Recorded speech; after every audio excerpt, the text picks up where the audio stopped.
It has now been 3 weeks since the launch of the PS5 Pro, and everybody can't stop talking about it. Oddly enough, it's PC gamers that are talking about it the most, because most of the PS5 Pro owners are too busy actually playing games, testing the hardware, sipping through their back catalogs like a fine wine. I purposefully had to hold back on installing my optical drive because I have a few digital games to finish first, with God of War Ragnarok being the main game for me to complete right now, and it looks incredible on the new hardware.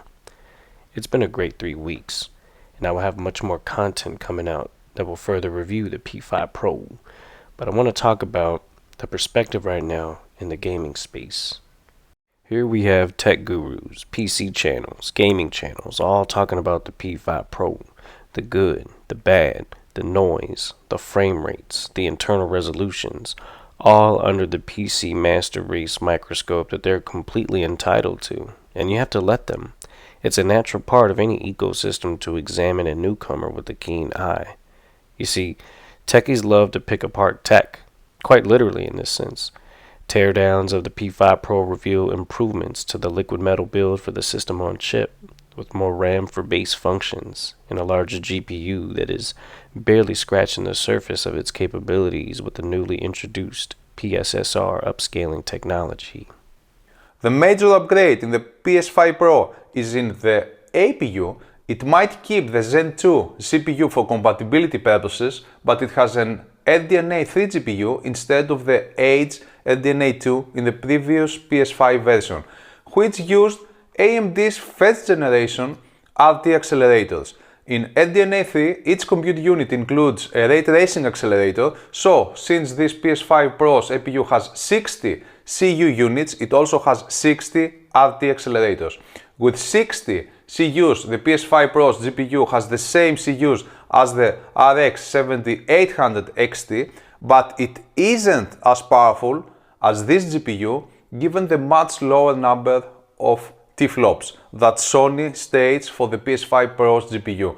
It is closer to the 7700 XT. The PlayStation 5 Pro is being compared to some of AMD's more recent technology, the 7700 or 7800 XT, as far as the number of cores for the ray tracing, and then also the overall performance. Also with RAM included, the PlayStation 5 Pro does have a little bit more RAM to work with for games, and we're starting to see some improvements already. And this is really just the beginning of what the PlayStation 5 Pro is able to bring to the table, because it not only has FSR capabilities, it will have PSSR, which is Sony's own proprietary version of upscaling.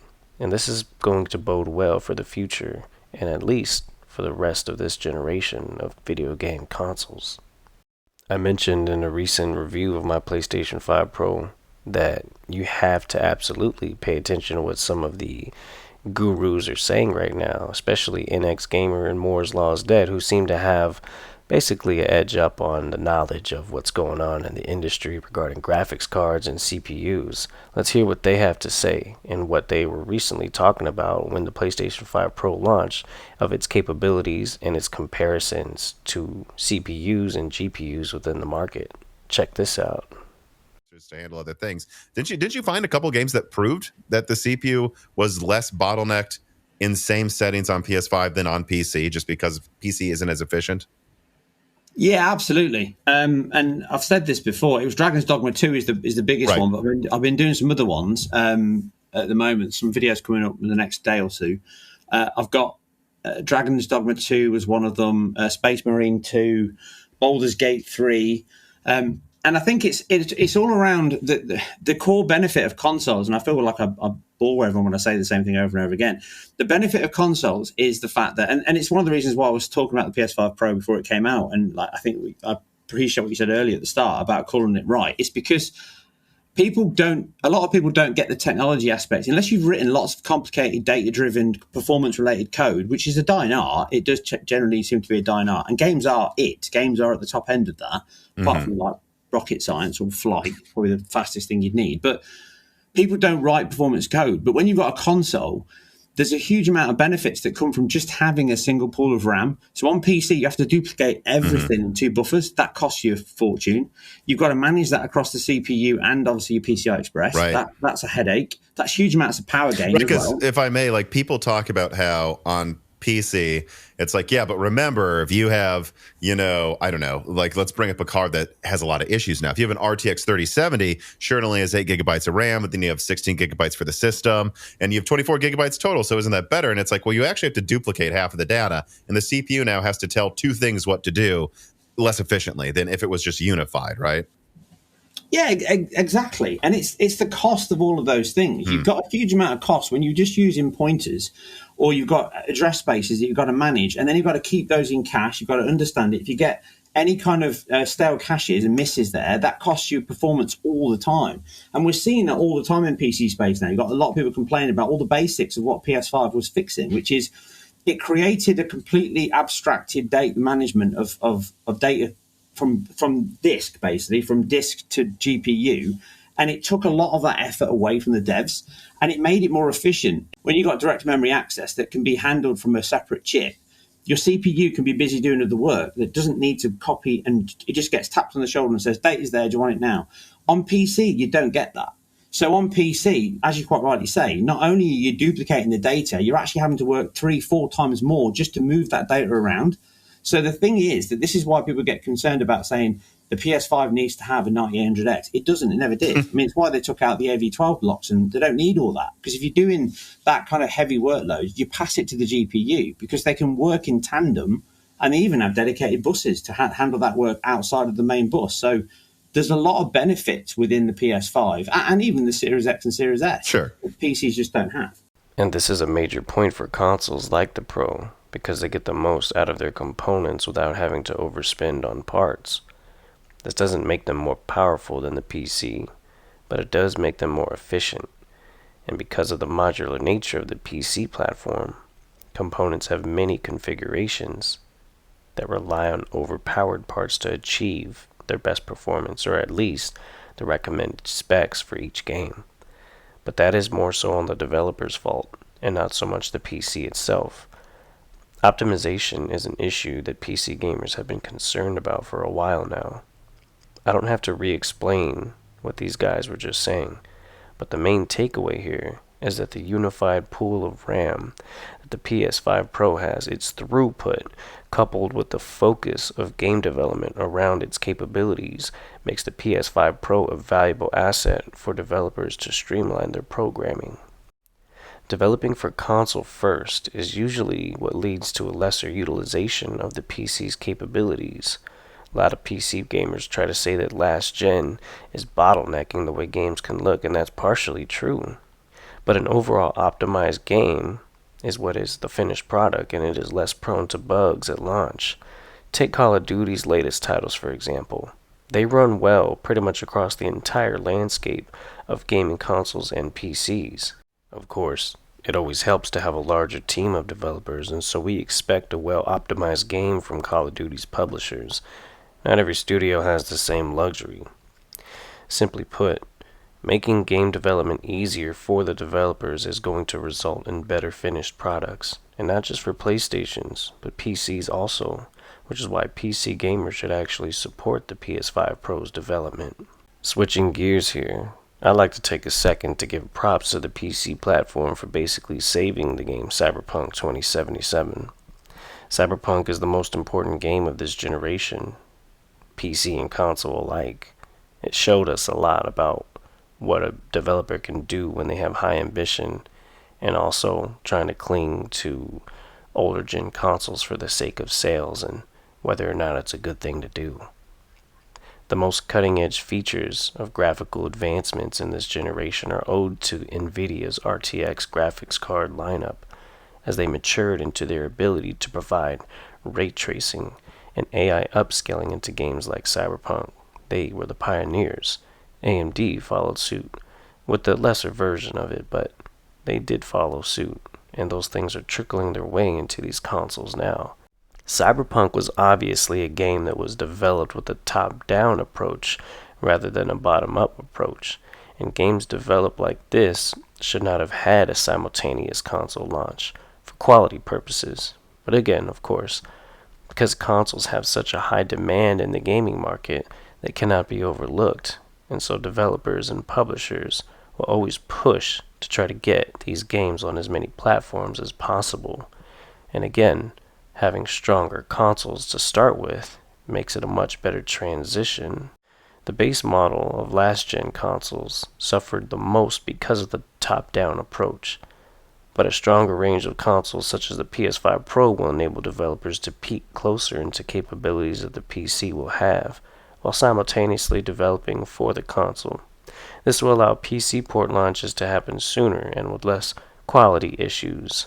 Now, when I think about Cyberpunk, they did bring FSR 2 to the 1.6 patch update, which also improved things greatly on the PlayStation 5 and Xbox Series X, and I believe the Series S benefited from that as well. But how much more can be done in the series of FSR on the PS5 Pro, which should have access to some of that technology, and have it as an alternative to the PSSR? That may be better for Cyberpunk if they ever decide to actually have a Pro enhanced patch, because most of their game was already centered around DLSS and FSR, and so having the ability to make the most out of the hardware without having to make the developers go back and change a lot of components within the game to be compatible with Sony's proprietary upscaling technology is overall a better idea, if not for that game, at least the one that's going to come later on. And that's the main concern about Unreal Engine 5, is that we may not know if it has what it takes to really take Cyberpunk to the next level, while also being optimized to work across all the platforms that it will be launched on. However, Unreal Engine 5 is completely necessary for the gaming industry, and so while there's a lot of skepticism revolving around Unreal Engine's ability to be optimized for consoles and PC, there is still yet more improvements to be brought to the table. In fact, from what I hear, Unreal Engine 5.5 is starting to turn things into the right direction, and there has already been successful titles that run on Unreal Engine 5, including Game of the Year Black Myth Wukong, Fighting Game of the Year Tekken 8, one of the most popular games right now and has been popular for a long time. Fortnite is now running on Unreal Engine 5, so we do see the potential, and it is ultimately up to developers to make the most out of the engine and to have enough time to create a game that runs well with the engine. And so having a unified gaming engine that people can come in and already have a lot of familiarity with, it makes it a much more higher chance of being successful in the overall production of any given game that uses that. And so I can definitely see the benefit of that as well. And we also have Grand Theft Auto 6, which is going to be the second most important game to launch in this generation, and is going to take advantage of all of the emerging technologies that are currently in the gaming space.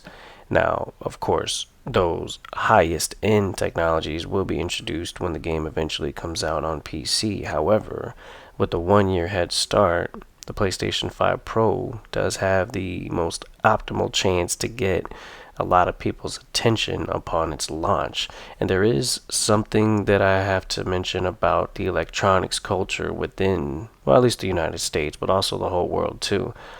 That I have it first mentality is something that, especially in America, is running rampant. You know, having the first, being the first to have the new iPhone, being the first to have the PS5 when it came out during the pandemic, being the first to have the latest graphics card when it gets released, when it gets announced.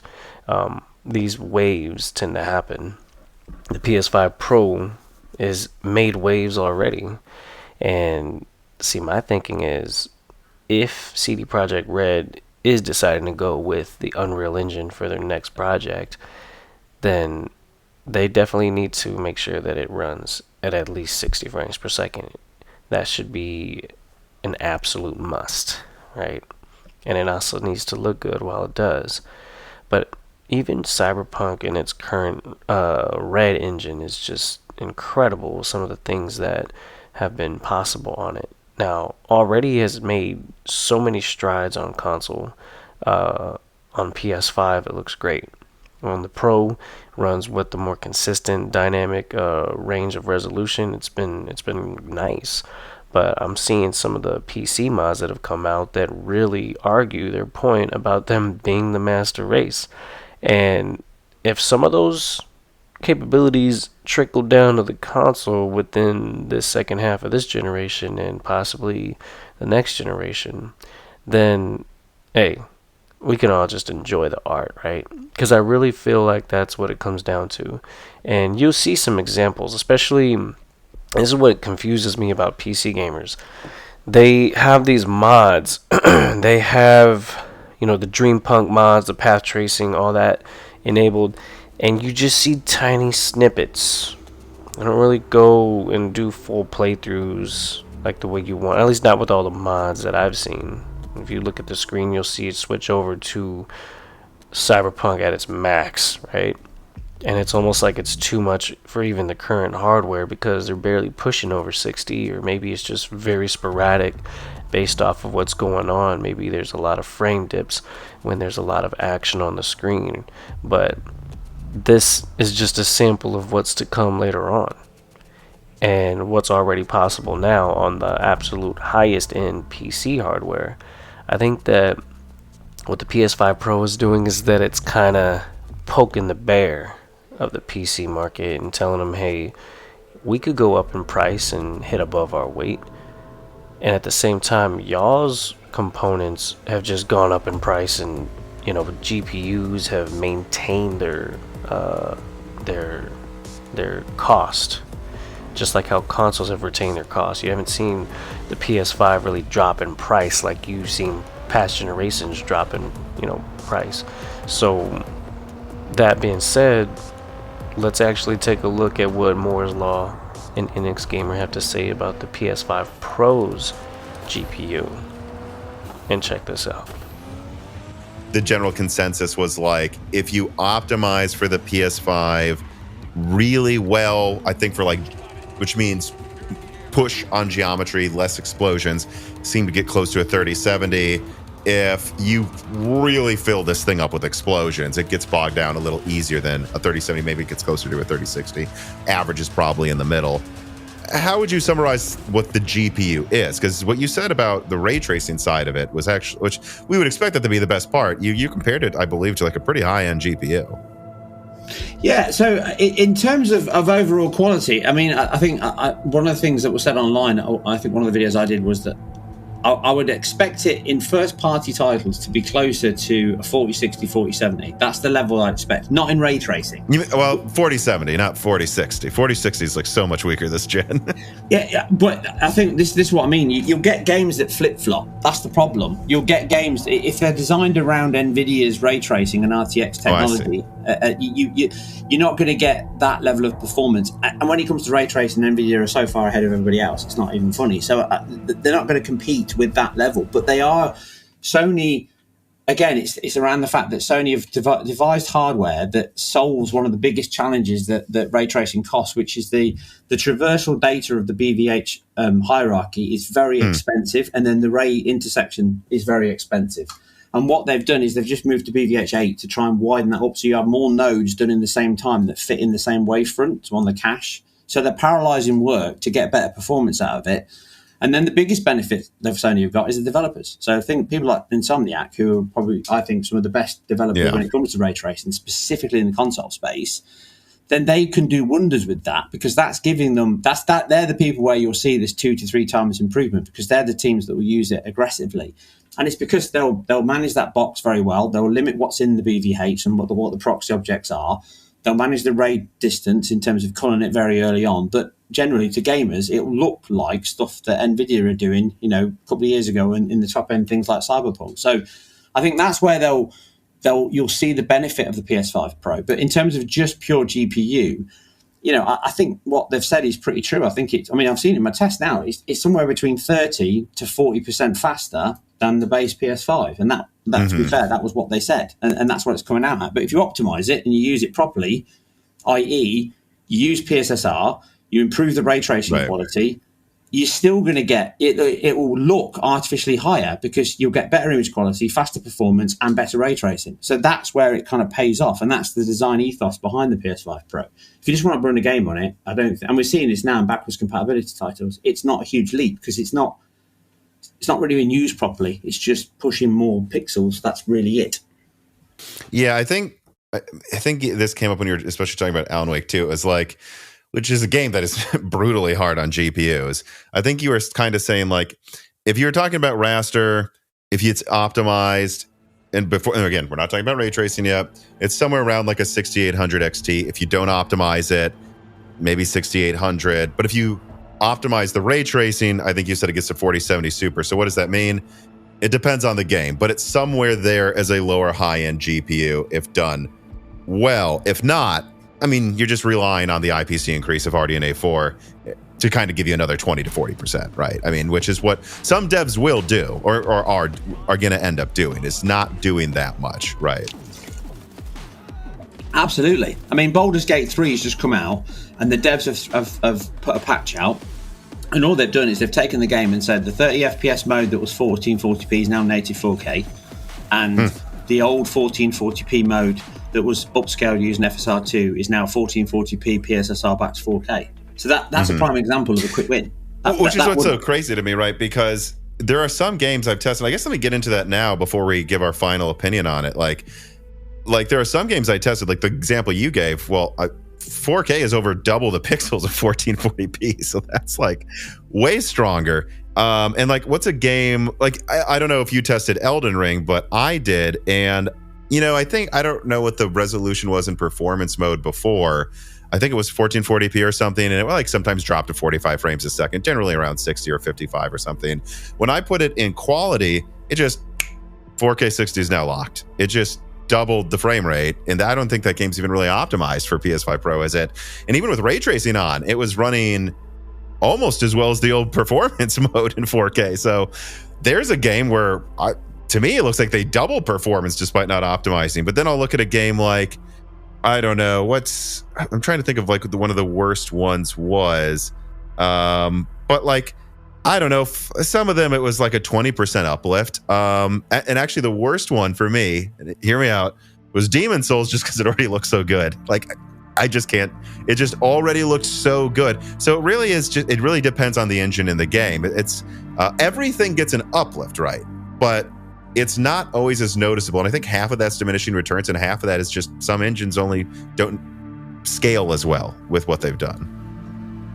Yeah, spot on. I mean, you'll have games that thread nicely across, the GPU cores, and they'll use AIUs very well, and some just won't. And it's very hard to do multiple things other than resolution. Resolution is the easiest thing you can do across the GPU. The more AIUs you throw out, then by definition, it will just do better at it, because that's what they're designed for. But if you're trying to do lots of things at once, it all becomes around that balance and becomes harder. So you're going to see games where the engine itself, or at least the code base that's running behind it, is going to affect how that performance comes out. And Elden Ring's a good example of one, like you say, that does lean quite heavily into faster GPUs. And we've seen that in the PC space, and therefore it's doing better on the PS5. But Alan Wake 2 doesn't run very well at all. In fact, it runs worse on the PS5 Pro in its performance mode than it does on the PS5. But again, that's because they've gone for 4K rather than 1440p for using PSSR, and PSSR has quite a big hit. I mean, 2% on 2 milliseconds on a 16 millisecond frame time is a lot. That's a lot of time, and that's enough to cost you the impact that you're seeing. In addition to that, they bumped up the effect. So that's a good example, I think, where developers should just look at it and think, do you know what? I'll put an extra mode in, but leave the old mode there, because I think the old mode probably would have been close to lock 60 now. And that might have been a better benefit than just increasing the image quality. For such a dark game, doesn't make a huge difference most of the time, because it's such a dark game. Yeah, and I'm just looking over my notes too, just like for people listening to give an idea of like what I've tested. I've already mentioned Demon Souls. Which it looked incredible, super sharp, but I just kind of already thought the game looked almost perfect. But like Resident Evil 8 was a crazy one for me, because that one, it really did, I wouldn't say it doubled the frame rate, but it was like 80% faster with better settings. That one was a crazy one for me. Did you test Returnal? Not yet. Okay, so that one was interesting because, I don't believe it has any patch for it. It's not, no. But it is a dynamic resolution game, I believe. And I believe analysis of that game when it came out was what they've done with upscaling from lower resolutions is quite an achievement. But when the game gets really heavy, look, there's frame drops sometimes to 55 or 50 frames per second. And clearly the dynamic res is hitting sub 1080p when a ton is on screen. I thought this one got like a PS4 to PS4 Pro wiping off the Vaseline. Like it just went from 1080p to almost probably not 4K, but wildly higher resolution at a locked 60, which is interesting because this is one that didn't get a patch. And yet I think this one was a more noticeable uplift than Demon's Souls, right? So it's weird how much it varies in that way. Well, I think I haven't played it, and I'll have to go back and play it because it is a great game. But I think it uses upscaling from 1920 by 1080. It uses TAAU. I think I can't. Is it Unreal Engine? I can't remember now. Sorry, but I know it uses. I know there's definitely 1920 by 1080 base, and if it's DRS, then that's one of the big benefits from it. And Demon's Souls, as you said, it was a cracking looking game anyway. It still looks amazing. So that is a good example of diminishing returns. You can increase that to 4K, and it's I don't really notice it, and it still looks great. And that's a good example of it. And then you've got games like I tested the disc version of Star Wars Jedi Survivor, and that actually, the disc version, if you remember when it came out, it was crap. It ran really bad. It had ray tracing on in performance mode. It used FSR2. It was dynamically scaling. It went from 1260p down to 720-ish p. And now on the PS5 Pro, that same disc code, lock 60, no dips, and that game was heavily bound, CPU bound on PC, not CPU bound on the PS5 Pro. And that's 30% faster, and it now runs somewhere around 960p resolution upscale back to 1440p in that performance mode. So that one really did stand out as a boost. Yeah. Whereas Star Wars Outlaws, they've boosted that using a newer mode, and it runs worse than the old performance mode. So I'm still scratching my head on some of the choices that have come for these games. But there's definitely benefits in the PS5 Pro significantly. I just think that some games are doing better than others in terms of utilising the hardware, both with or without a patch. Now the footage that you've been watching is on a high-end PC with modifications. This goes to show just how development is what makes the games. The most important aspect of gaming development, bringing the best out of the hardware that is available on the market.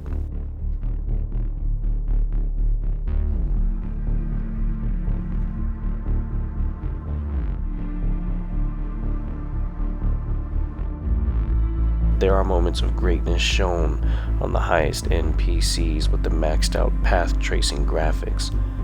It's actually criminal that some of these modders don't get paid by the developers for improving their games like this. But again, each PC YouTuber that plays at these settings does not have a proper playthrough, but rather snippets of footage.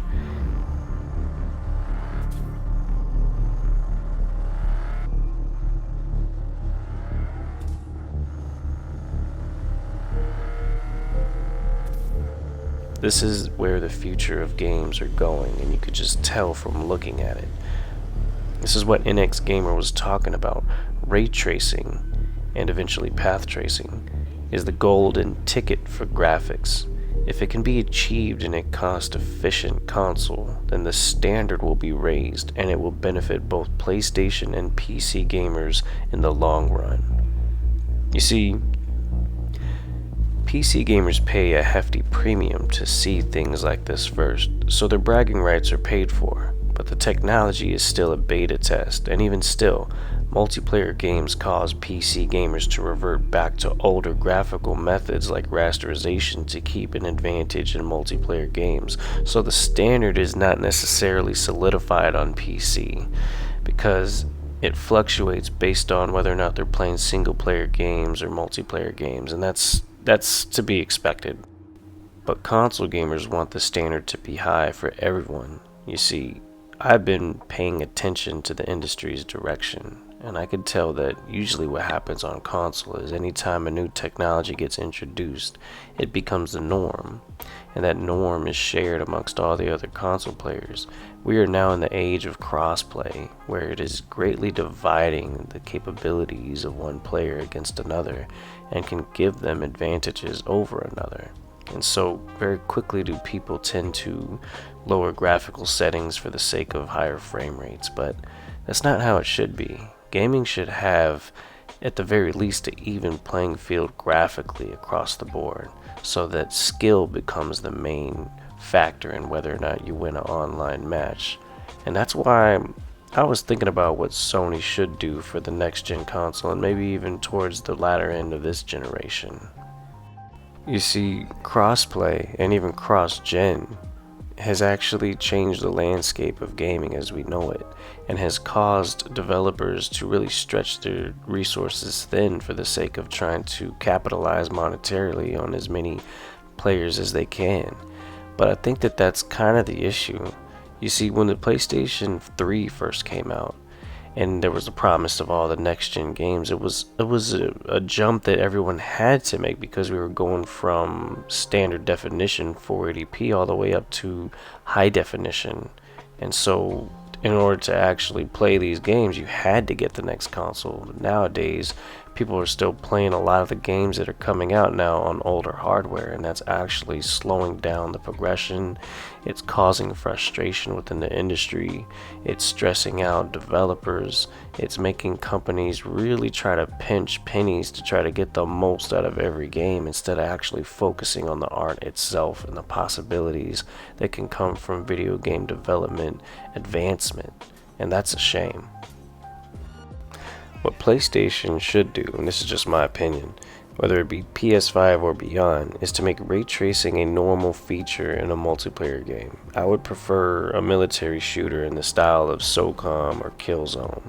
A hardcore, medium-scaled FPS with ray tracing or possibly even path tracing on PS6 would make the visuals a standard, but also target an FPS that levels the playing field for its players, and for that, it should be a PlayStation exclusive, or at least locked to a certain amount of FPS no matter on what platform it's on.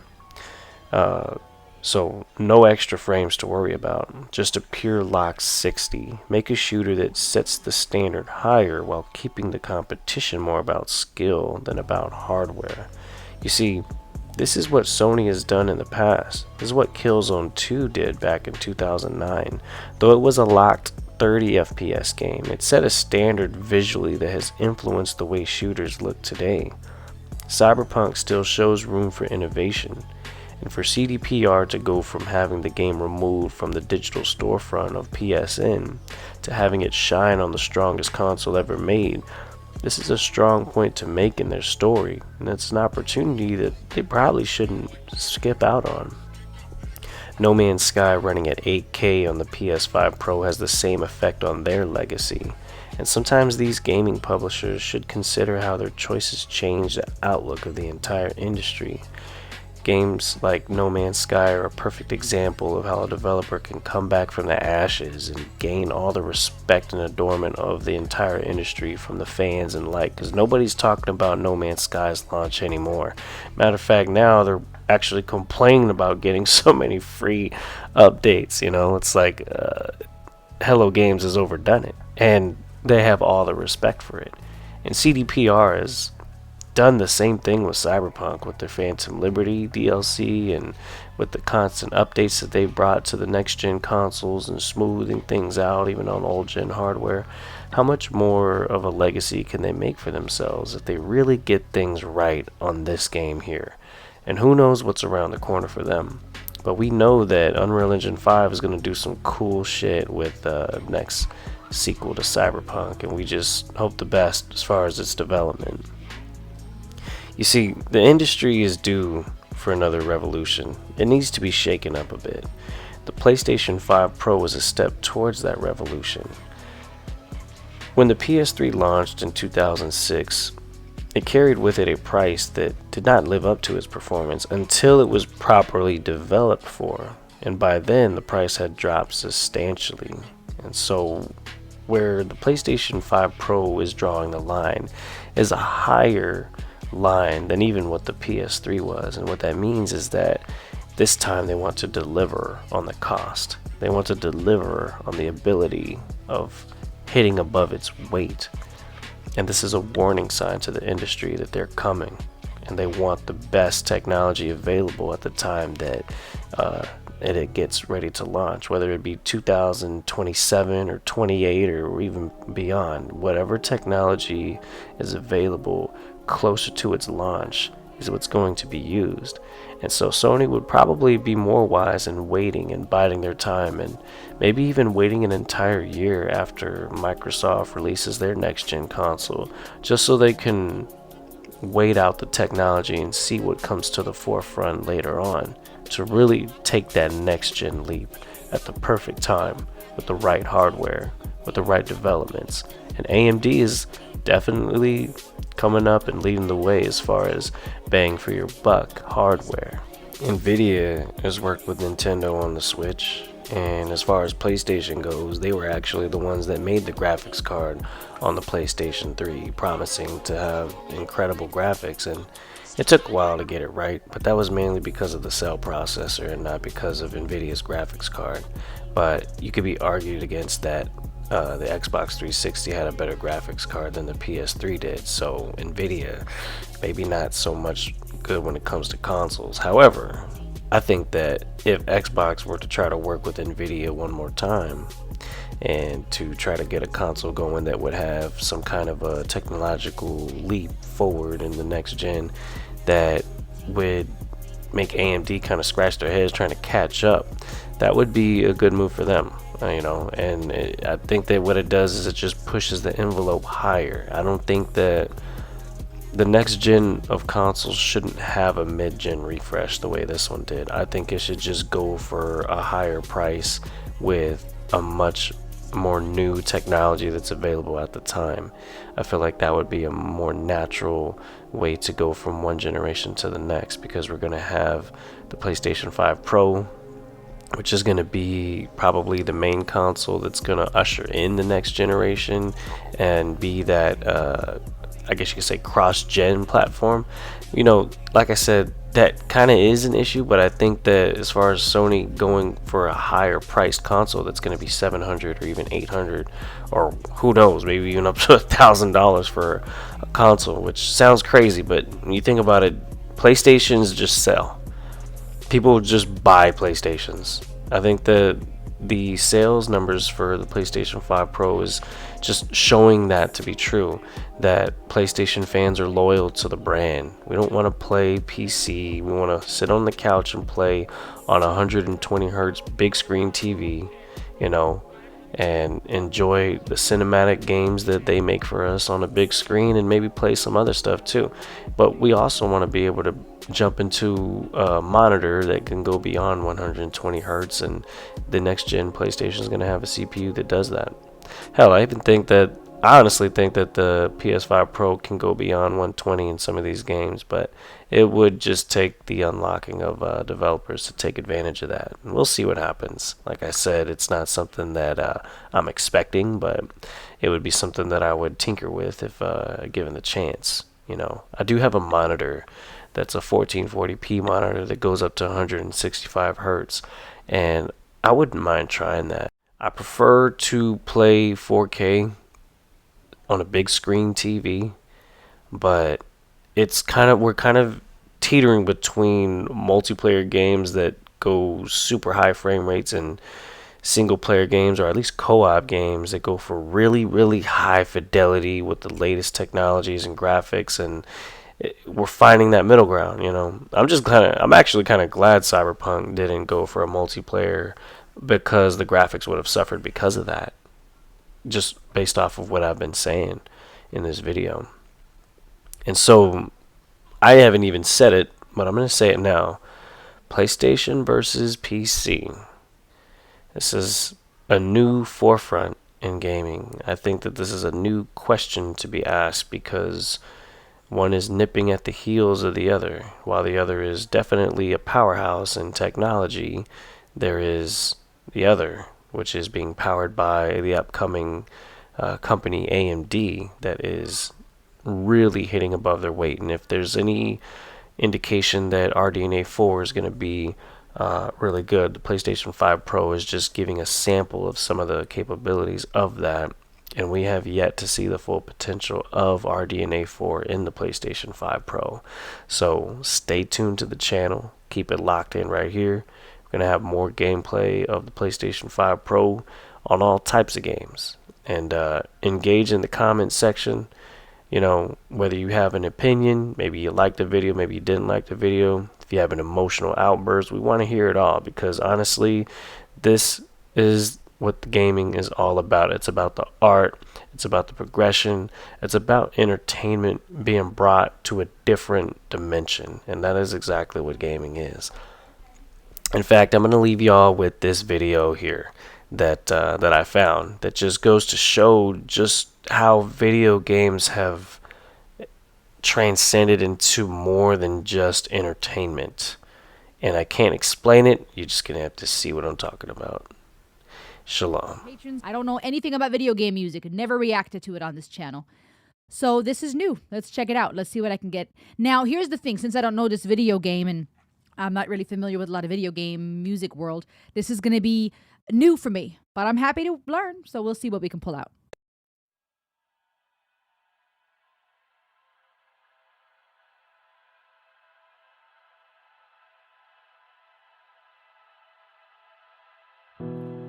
Found out treasures are always lost. Was that a robot? Some AI? Pleasures and rage come back.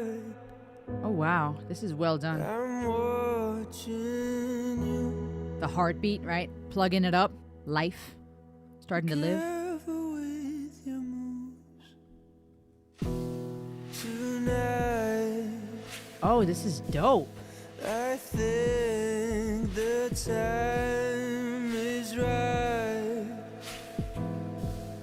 That beat in the background sounds like a heartbeat. And then the drums, the hi-hat, I think it is. The piano. So what are we waiting for? Ooh, his voice. Wires and chains starting to fade.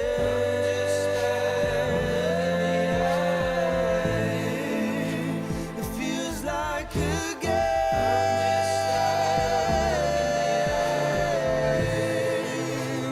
you have to play. Hey, is this video game music? This is good. What? Lights out. Oh, the harmonies. Is this who you really are? Can't look Oh, the soul and the harmonies, you guys. This is ridiculous.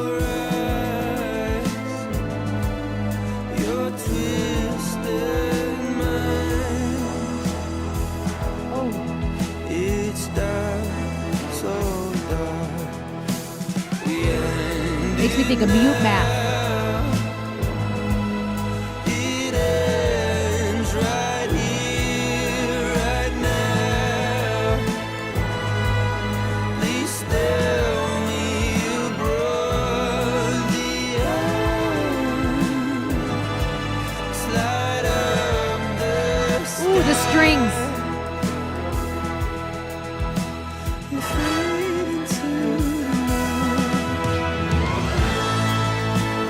wires and chains starting to fade.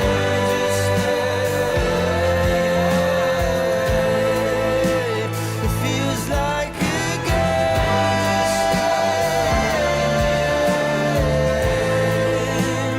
you have to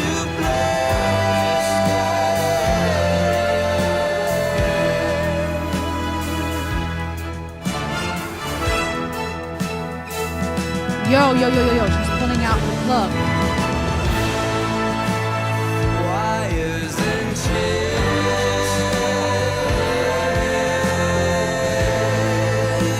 starting to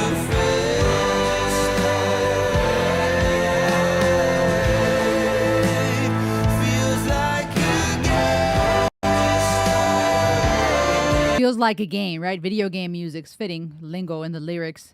Wires and what is he saying? Chains? You can't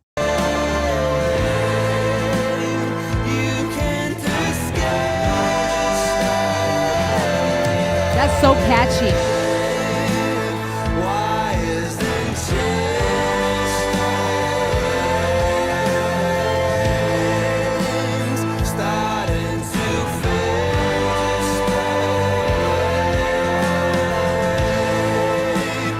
Feels like a game.